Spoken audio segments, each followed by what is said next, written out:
Hello दोस्तों, नमस्कार दोस्तों। स्वागत है आप सभी का ऑनलाइन अड्डा फर्स्ट यूट्यूब चैनल पर। इस वीडियो में हम बात कर रहे हैं कई बड़ी और लेटेस्ट अपडेट के बारे में जो कि संबंधित है 69,000 शिक्षक भर्ती को लेकर। 69,000 शिक्षक भर्ती को लेकर एक बड़ी और लेटेस्ट जानकारी फिर से निकल कर के सामने आ गई है। और इस जानकारी के बाद में निश्चित तौर पे जो अभ्यर्थी हैं उनके जो होश हैं वो उड़े हुए हैं, क्योंकि आप जानते हैं कि 69,000 शिक्षक भर्ती को लेकर ये बात हमेशा से कही जाती रही है कि इस भर्ती का कोई भरोसा नहीं है, कब क्या गोल खिला दे, है ना। वैसे तो गिरगिट सबसे ज़्यादा रंग बदलता है, लेकिन 69,000 शिक्षक भर्ती ने गिरगिट को भी शर्मिंदा कर दिया है, क्योंकि इसके इतने रंग हैं जिसका अंदाज़ा कोई एक व्यक्ति तो नहीं लगा सकता। क्योंकि 69,000 शिक्षक भर्ती में आपने देखा है शुरू से लेकर अब तक बहुत कुछ होता आया है, और ये होता आया जो है वो होता आया ख़त्म नहीं हो रहा है, अभी भी होता जा रहा है। कहीं ऐसा ना हो कि एक दिन ऐसा आ जाए कि इस भर्ती के लिए ज़्यादा अच्छे संकेत ना हो।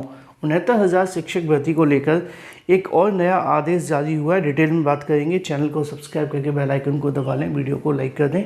सीधे मुद्दे पे आते हैं सबसे पहले अपडेट के साथ। दोस्तों, यूपीएससी पीईटी 2025 को लेकर नोटिफिकेशन जारी कर दिया गया है, और इस बार पीईटी आप सभी के लिए खास है।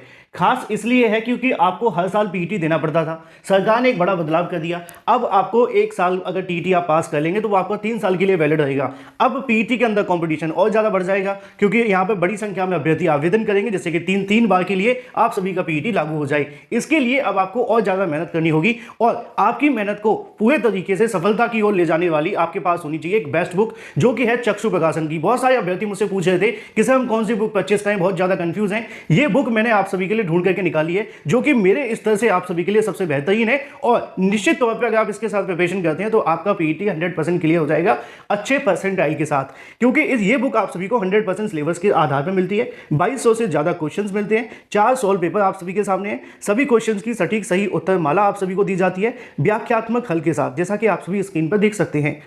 इतना ही नहीं, चक्षु प्रकाशन के स्टडी गाइड के साथ में प्रैक्टिस सेट भी आता है, जिसके साथ अपनी प्रिपरेशन अगर आप करेंगे तो 100% आपको सफलता मिलेगी। इन बुक को आप परचेस कर सकते हैं अमेजॉन, फ्लिपकार्ट, स्नैपडील या इनकी ऑफिशियल वेबसाइट से। लिंक मैंने आपको वीडियो की डिस्क्रिप्शन में दे दी है। आप इसको ऑफलाइन अपने नज़दीकी स्टोर से भी परचेस कर सकते हैं। तो देर किस बात की।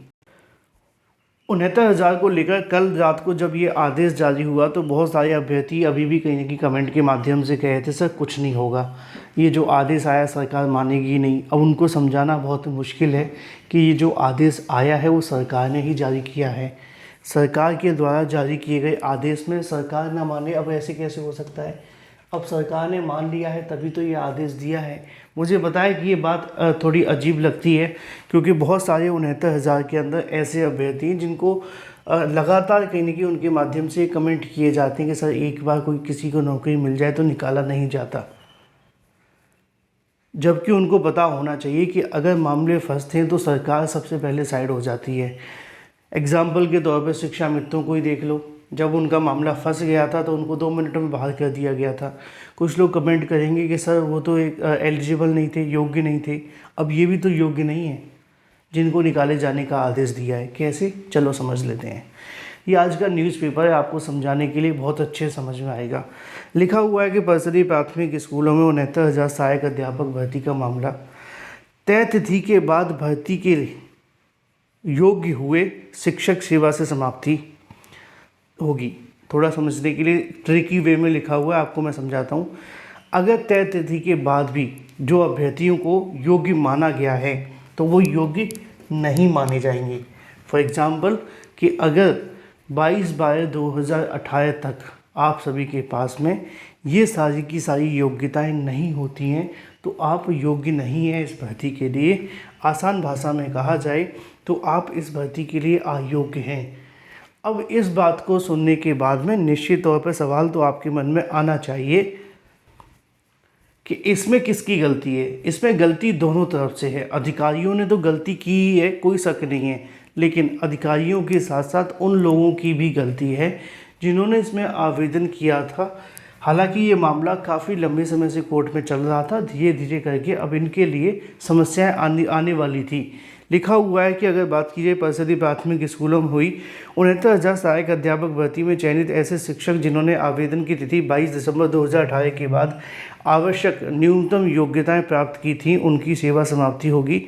बेसिक शिक्षा परिषद के अगर बात की सचिव सुरेंद्र कुमार तिवारी ने सभी बेसिक शिक्षा अधिकारियों को इस संबंध में दिशा निर्देश जारी किए हैं। 9 मई को जारी किए गए सचिव के इस पत्र में अब सार्वजनिक हुआ है। बहुत सारे अभ्यर्थी कमेंट करते हैं ना, सर ये तो 9 तारीख का पत्र है, आज तो 19-20 हो गई, कहाँ दिखा रहे हो उसको। होता क्या है कि नोटिफिकेशन तो आयोग जो सरकार जारी करती है वो 1-2 दिन पहले ही जारी करती है, लेकिन डेट उसमें इस तरीके से डाली जाती है जिससे सार्वजनिक यानी कि पब्लिकली आने में उसको टाइम लगता है, ठीक है ना। तो पब्लिकली कब आया है? कल की तारीख में। तो डेट 9 तारीख पड़ी हुई है, लेकिन सार्वजनिक कब हुआ है? कल, यानी कि पब्लिकली कल जारी हुआ है। सॉरी, लिखा हुआ है कि सचिव ने बीएसए को दिशा निर्देश दिए कि आवेदन की अंतिम तिथि तक शैक्षिक अहर्ता धारित न करने वाले शिक्षकों का स्पष्टीकरण लेते हुए तत्काल उनकी सेवा समाप्ति की कार्रवाई की जाए। हाई कोर्ट ने भी स्पष्ट कर दिया है कि जो आदेश दिया है कि जो तय तिथि है उसके बाद अगर कोई योग्यता ली है तो वो चयनित के लिए पात्र नहीं होगा। 69,000 शिक्षक भर्ती में कई ऐसे अभ्यर्थियों ने आवेदन किया था जिनका बीटीसी कोर्स 22 दिसंबर 2018 तक पूरा नहीं हो पाया था। भर्ती प्रक्रिया के दौरान इन अभ्यर्थियों ने बीटीसी प्रमाण पत्र प्राप्त कर लिया था और उसके आधार पर इनका चयन भी हो गया था।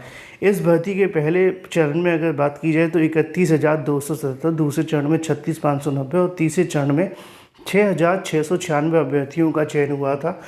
लिहाजा इससे कहीं ना कहीं तकरीबन 5 साल से नौकरी कर रहे सचिव ने आदेश के बाद से जो प्रकरण है वो निकल के सामने आया, जिसमें 29 जिलों के बीएसए को पत्र जारी किया था, लेकिन 9 मई के सभी बीएसए को कार्रवाई को लेकर दिशा निर्देश दिए। हालांकि ये अभी स्पष्ट नहीं हो सका है कि प्रदेश में इतने शिक्षकों की संख्या कितनी होगी।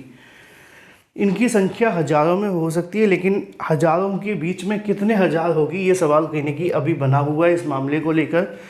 अब सबसे पहले तो कहीं ना कहीं उन अधिकारियों को पकड़ करके लाया जाए जिनके माध्यम से कार्य किया गया है। अधिकारी कर्मचारियों के खिलाफ होगी कार्रवाई। आयोग शिक्षक और चयन के दोषी अधिकारियों और कर्मचारियों के खिलाफ भी कार्रवाई देखने के लिए मिलेगी। सचिव ने निर्देश दिया है कि इस चयन प्रक्रिया के लिए जो दोषी अधिकारी कर्मचारी हैं, चयन समिति के सदस्यों के नाम तथा चयन के बाद कार्य करने वाले सभी बीएसए कार्यकाल का वर्षवार विवरण मांगा गया है। शिक्षकों के चयन के लिए जिला स्तर पर समिति का गठन होता है। शासनादेश के अनुसार अभ्यर्थी की अहर्ता जांच और सत्यापन की जिम्मेदारी चयन समिति की होती है।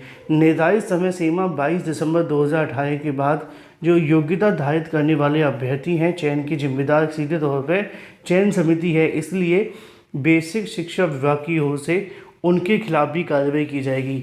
अब ये जो बेसिक का विभाग है ना, ये बड़ा बेवफा है, ये छोड़ते किसी को नहीं है। जब खुद फंस जाते हैं ना तो सभी को लाइन में इकट्ठा कर लेते हैं। अब वही यहाँ पे होने लगा है। तो 69,000 शिक्षक भर्ती को लेकर आसान भाषा में कहा जाए, जिनकी योग्यता 22/12/2018 के बाद की है, उनका अब कुछ भी नहीं हो सकता है और ना ही कुछ होगा। सरकार ने भी इस आदेश को कंसिडर कर लिया है। शिक्षक भर्ती के लिए आवेदन 31 तक लिए जाएंगे। ये जो जानकारी है वो रज्जू भैया यूनिवर्सिटी के बारे में है। चाहे तो आप वहाँ पे ऑफिशियल वेबसाइट पर जाएं, तसल्ली से इसकी जानकारी पढ़ सकते हैं। फिलहाल ये थी एक बड़ी जानकारी 69,000 को लेकर कि जो चयनित हैं अब वो बाहर होंगे। Thank you for watching this video.